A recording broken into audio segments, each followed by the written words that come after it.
Notre groupe a choisi de travailler sur le nouveau schéma de développement et notre travail a commencé par un constat à la fois simple et surprenant. L'État dispose effectivement d'une véritable politique de développement régional. Cette politique, elle nous coûte 2000 millions de dinars, soit 2,5% de notre PIB et 40% du budget d'investissement de l'État.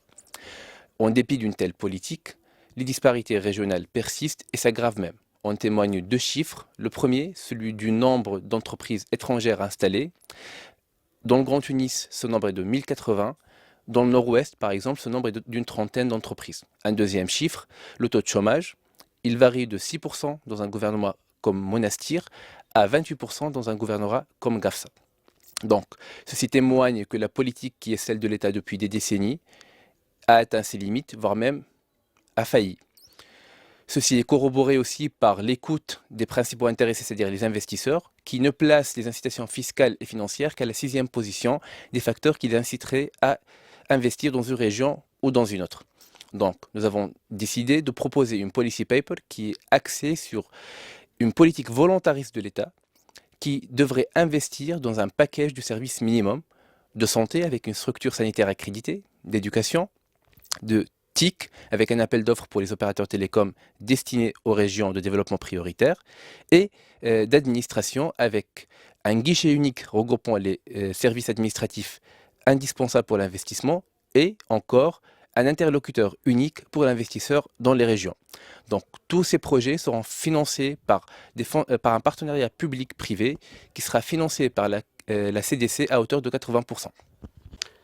بناء على التشخيص اللي قدمه زميلي، نحن في المجموعة متاعنا رينا أنه تشجيع الاستثمار يمر عن طريق تقديم حزمة خدمات تتمثل في 4 خدمات أساسية يمكن أن تجلب المستثمرين. هالخدمات هذه تتمثل أولا في إيجاد مؤسسات صحية تعتمد معايير الجودة باش المستثمر يلقى روحه في أمن صحي هو وعائلته، وتوفير مؤسسات تعليمية أيضا قادرة على تقديم برامج تعليمية ومستوى من الأداء متقدم مثل ما هو موجود في المراكز الحضرية الكبرى، ثم توصيل الانترنت ذات التدفق العالي، وهذا باش يخول تسهيل مجموعة الاتصال في الخدمات متاع المستثمرين مع شركائهم أو نظرائهم في دول أخرى، وأخيرا إيجاد مكتب إداري موحد اللي يقدم التسهيلات الإدارية ويرافق المستثمرين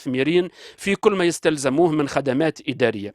هالمجموعة هذه الكل من حزمة الخدمات تتقدم مع بعضها وقادرة على أن تزيد إضافة إلى الإجراءات الأخرى من إقناع المستثمرين بالذهاب إلى الاستثمار في المناطق المحرومة واللي منها هي انطلقت الثورة على أسس اجتماعية. وشكرا. Donc, pour la mise en place des 4 alternatives d'amélioration de l'environnement de l'investissement dans les régions de développement, pour la première, donc c'est la structure de santé. On a décidé de proposer la création d'un fonds d'investissement financé par le CDC. C'est un fonds sur 5 ans avec un taux de 4%, une enveloppe totale de 150 millions de dinars. Avec une franchise de 2 ans. C'est pour inciter les investisseurs pour s'implanter dans les régions de développement. Donc, et pour le secteur éducatif, on a proposé la création d'un fonds de promotion de l'éducation, de même sur 5 ans financé par le CDC, avec un taux d'intérêt de 4%, avec une franchise de 2 ans, avec une enveloppe totale de 50 millions de dinars. Le premier fonds s'appelle FOPSA, Fonds de promotion de la santé, et le deuxième c'est FOPED, Fonds de la promotion de l'éducation. Pour le troisième point, donc, c'est l'infrastructure technologie. On a proposé le lancement d'un appel d'offres public pour l'extension du réseau Internet et télécommunications. Et pour le quatrième point, c'est plutôt le guichet unique, c'est l'amélioration des services administratifs pour les investisseurs étrangers et tunisiens. Ce guichet, on a proposé la création par le redéploiement des ressources déjà existantes dans l'administration publique qui sont déjà excédentaires.